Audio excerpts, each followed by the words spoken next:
আমরা গর্বিত আমাদের এই কর্মী বাহিনী যাদের জন্য কোনো ছাউনি করতে হয়নি, এয়ার কন্ডিশন ক্যাম্প তো ছেড়ে দিন, তাও ছেড়ে দিন, কোনো খারাপ ব্যবস্থা করা হয়নি। এই প্রচন্ড রোদে দুপুরবেলা কি করে এসে বসবে লাখ লাখ মানুষ, মিডিয়ায় নিয়ে গবেষণা করছিল।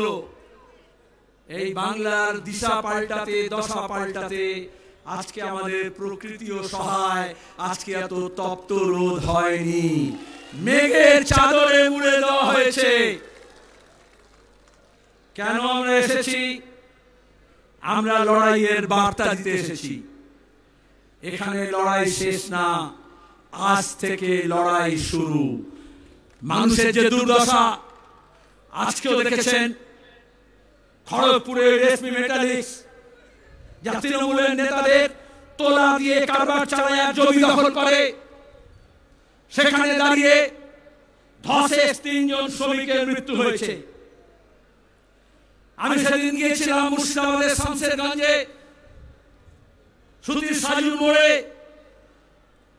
কোথাও পুলিশের গুলিতে আর কোথাও দাঙ্গাবাজ হামলাকারীদের বিরুদ্ধে আক্রমণে যে মানুষ মারা গেল তাদের কাছে গিয়েছিলাম ঐক্যের বার্তা নিয়ে, সম্প্রীতির বার্তা নিয়ে। আমরা এখানে যখন মিটিং করছি, আক্রান্ত আমরা প্রতিনিধিরা, যে অম্বিকেশ মহাপাত্র কার্টুন ফরওয়ার্ড করেছিল সত্যজিৎ রায়ের বার্তা, তাকে তৃণমূল হামলা করেছিল, পুলিশ মামলা করেছিল, জেল দিয়েছিল, তার নেতৃত্বে আমাদের প্রতিনিধি দল। এখন আমরা আক্রান্ত। তারা ওই মনিন্দ্র বর্মন লোকগীতি গায়, ভবাইয়া সঙ্গীত, এই শিক্ষক নিয়োগের দুর্নীতি, আজ 26,000 চাকরি গিয়েছে তার জন্য গান বেঁধেছিল, গান লিখেছিল। স্বভাব কবি, সব সময় গান লেখে, গান গায়, লোকশিল্পী বলতে পারেন, গ্রাম্য শিল্পী বলতে পারেন। গান আপলোড করার পরে পুলিশ তার বিরুদ্ধে মামলা রুজু করেছে, তাকে পুরো হামলা করেছে, সে এখন ঘর ছাড়া। যারা আমাদের ঘর ছাড়া করছে, আন্দোলনকারীদের ছাড়া করছে, আমরা শপথ নিচ্ছি তাদেরকে আমরা রাজ্য ছাড়া করে ছাড়ব।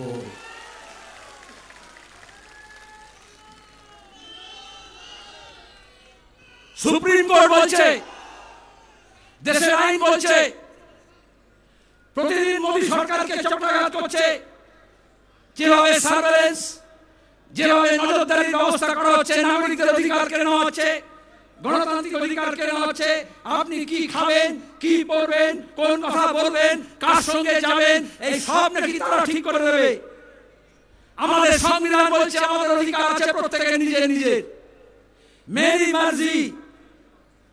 সেখানে দাঁড়িয়ে আমাদের যে বৈচিত্র্য আছে, এই যে আলাদা পোশাক আছে, আলাদা খাদ্যাভ্যাস আছে, আলাদা বুলি আছে, আলাদা ভাষা আছে, আজকে একটা ফাঁসিবাদী রাষ্ট্র তৈরি করার জন্য যে না ফাঁসিবাদী ঝোঁক দেখা দিচ্ছে, আরএসএস এই কাজটা চেয়েছিল, ধর্মের উন্মাদনা তৈরি করে, ধর্মীয় ভাবে তৈরি করে একটা ধর্মীয় রাষ্ট্র করব বলে তারা গোটা দেশে, উত্তর ভারতে, মধ্য ভারতে, পশ্চিম ভারতে গত 3 দশক ধরে যে তাণ্ডব নৃত্য করেছে, গুজরাটে যে গণহত্যা করেছে, আজকে মমতার দয়ায় আর দোয়ায় সেই আরএসএস আমাদের রাজ্যে ঘর বাঁধছে আর মানুষের ঘর ভাঙছে। রাজ্যের পুলিশ, তৃণমূল কংগ্রেস, রাজ্যের প্রশাসনের মুরদ নেই এই দাঙ্গাবাজদের আটকাবে। তার জন্য লাল ঝান্ডাকে মজবুত করতে হবে, ডান্ডাগুলোকে একটু মোটা করতে হবে, তবেই আমরা বুতলে ভট্টাচার্যের ভাষায় বলতে পারবো এ রাজ্যে যারা দাঙ্গা করতে আসবে তার মাথা ভেঙে গুড়িয়ে দেওয়া হবে। এটা রাজ্যের মুখ্যমন্ত্রী সাহস করতে পারেন না। এই বাংলার বুকে জ্যোতি বসু বলেছিলেন যে আজকে গোটা পৃথিবী মানে, যে গোটা দেশ মানে, তাকে জিজ্ঞেস করা হয়েছিল দাঙ্গা কেন হয়। জ্যোতি বসু বলেছিলেন সরকার চাইলে দাঙ্গা হয় আর সরকার না চাইলে দাঙ্গা হয় না। তাহলে ধুলাগড় বলুন, বসিরহাট বলুন, রানীগঞ্জ, আসানসোল বলুন, উত্তরবঙ্গের বিভিন্ন স্থান বলুন, এই গত বছর রিসরা বলুন, শিবপুর বলুন, মমতা ব্যানার্জি মুখ্যমন্ত্রী চেয়েছিলেন কারণ তিনি আরএসএস এর দুর্গা।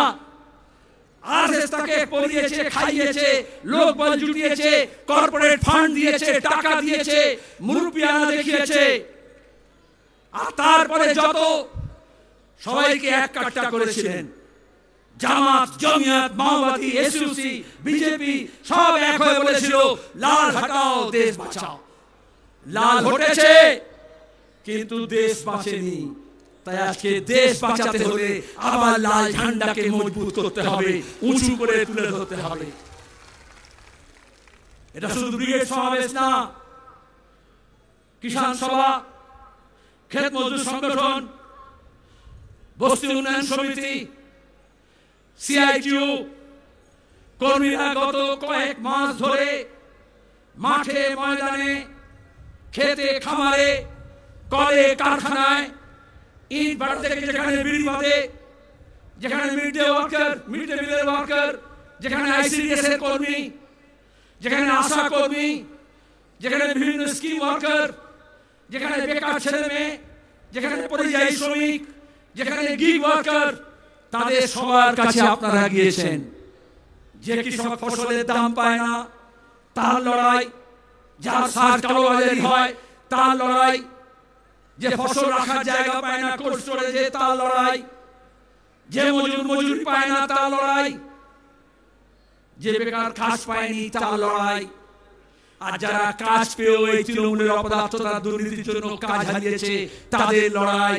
এই সব লড়াইকে মালা গাঁথার মতো করে আমাদের যেমন পুঁথি গাঁথা হয়, যেমন একটা মালা হয়, যেমন ফুলগুলোকে একটা সুতোর মধ্যে গেঁথে মালা তৈরি করা হয়, সেই রকম এই ধরনের আন্দোলনগুলোকে গণ আন্দোলনের জোয়ার তৈরি করার জন্য প্রত্যেকটা আন্দোলনকে আমাদের ঐক্য একই সূত্রে গাঁথতে হবে। সেই কাজে লাল ঝান্ডা করছে। এজন্য বিজেপি আর তৃণমূলের দুজনই প্রতিদিন দেখবেন, যারা বলেছিল সিপিএম শেষ, লাল ঝান্ডা শেষ, বিজেপি বলছে ওখানে সিপিএম আছে, লাল ঝান্ডা আছে, বিজেপি বলছে ওখানে সিপিএম আছে, লাল ঝান্ডা আছে। আমরা বলছি হ্যাঁ আমরা আছি, কারো দয়ে আমরা বেঁচে নেই। আট পেটা খেয়ে না খেয়ে ঘর ছাড়া হয়েও আমার কর্মীরা লাল ঝান্ডা ছাড়েনি, ছাড়বে না। কারণ এটা একটা আদর্শ, এটা একটা লক্ষ্য। বিজেপি আর তৃণমূল এই বাংলাকে একটা লক্ষ্যহীন জায়গায় নিতে চাইছে, যেখানে আমাদের ইতিহাস, আমাদের সংস্কৃতি, আমাদের শিক্ষা, আমাদের ঐক্য সম্প্রীতি, আমাদের ভালোবাসার সম্পর্ক, আমাদের শান্তি, এই সবটাকে ওরা ছিঁড়ে খাবলে খেতে চাইছে। আজকের লড়াইটা হচ্ছে মানুষের দুর্দশা পাল্টানোর জন্য, আমাদের রাজ্য এবং দেশের দশা পাল্টানোর জন্য দিশা পাল্টাতে হবে। আর সেই দিশা, নতুন দিশার জন্য আমরা এখানে জড়ো হয়েছি। আর যখন সংকট হয়, যখন সমস্যা হয়, যখন বিপদ আসে, এমন করে যে একটা রাস্তা দিয়ে হেঁটেও যান, যদি অ্যাক্সিডেন্ট হওয়ার ভয় থাকে তাহলে বলা হয় একটু বাঁ দিকে চেপে যান, বাঁ দিকে ধরুন। আজকে এই রাজ্যকে, এই দেশকে বাঁচাতে হলে একটু বাম পথ ধরতে হবে। সেজন্য আমরা বলছি শুধু আমরা না, যে চারটি সংগঠন আজকে এখানে এসেছে তারা না, আমাদের সঙ্গে অনেক সংগঠন যোগাযোগ করেছে। আপনারা সিআইটিউ, অল ইন্ডিয়া কিষাণ সভা, all India agriculture workers union, বস্তি উন্নয়ন সমিতি, চারটে সংগঠনের ডাক দিয়েছেন। আমরাও তো আসতে চাই। অনেকে দেখেছেন এখানে এসছেন, আমরা বলেছি সবাই আসুন। সবাই আসলে ব্রিগেডের স্থান সংকুলান হবে না, রাজ্য জুড়ে ব্রিগেড গড়ে উঠবে। আর সেই ব্রিগেডে আপনাদের সবাইকে আমন্ত্রণ জানাচ্ছি। যারা বিজেপির টাকা খাবে না, যারা তৃণমূলের ভয় পাবে না, তাদের সবাইকে নিয়ে আমরা 26-এ লড়াই লড়ব। বন্যা টুডুর কাছে শুনেছেন আপনারা, লড়াইয়ের ময়দান থেকে উঠে এসছে।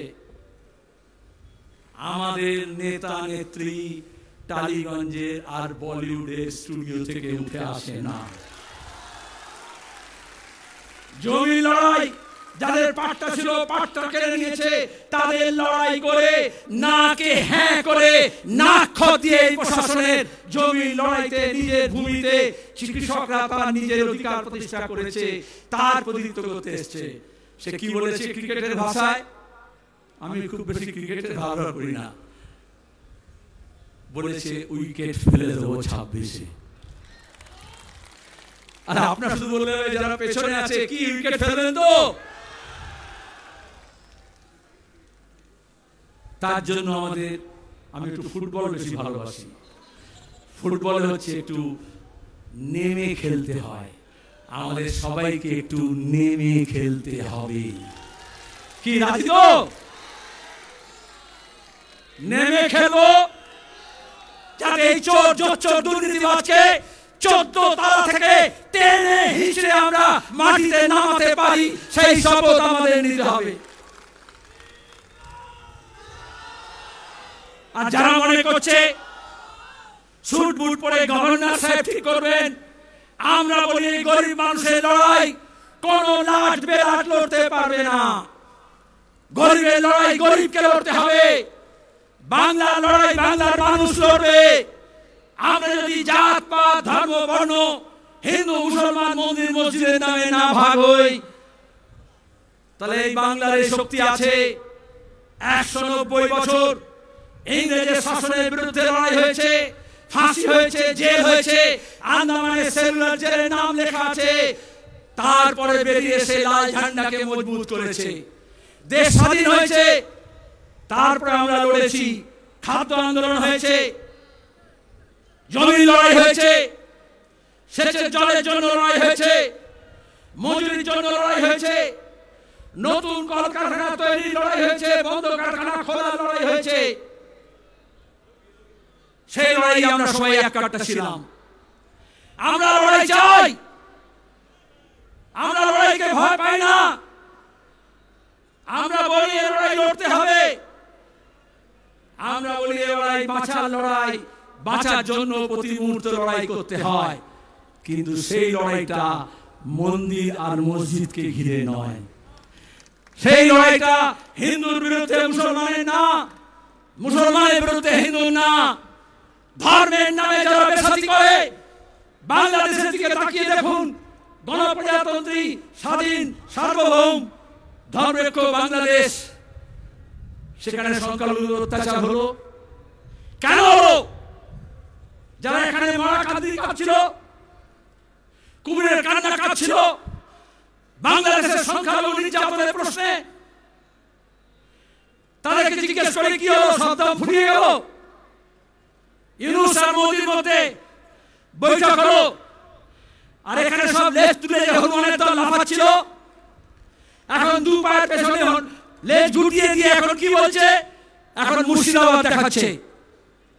আমরা মুর্শিদাবাদকে বাংলাদেশের মতো সংখ্যালঘু নিধনের জায়গা হতে দিতে পারি না। কমিউনিস্টদের শরীরে এক বিন্দু রক্ত যতক্ষণ থাকবে, আমরা এই দাঙ্গাবাজদের বিরুদ্ধে লড়ে যাব, এই শপথ আমাদের নিতে হবে। আমাদের লড়াই হচ্ছে শিক্ষার জন্য, আমাদের লড়াই হচ্ছে স্বাস্থ্যের জন্য, আমাদের লড়াই হচ্ছে কাজের জন্য, আমাদের লড়াই হচ্ছে আমাদের মা বোনেদের ইজ্জত রক্ষার জন্য। Welcome to K-Mall, a premium project by Kaleen Group. K-Mall is in the heart of Kolkata's electronic, garment and lifestyle hub, Khidirpur. K-Mall, which is designed as a world-class mall, is the outcome of endless effort of our experts, combined with modern superb techniques and new-age design. Book now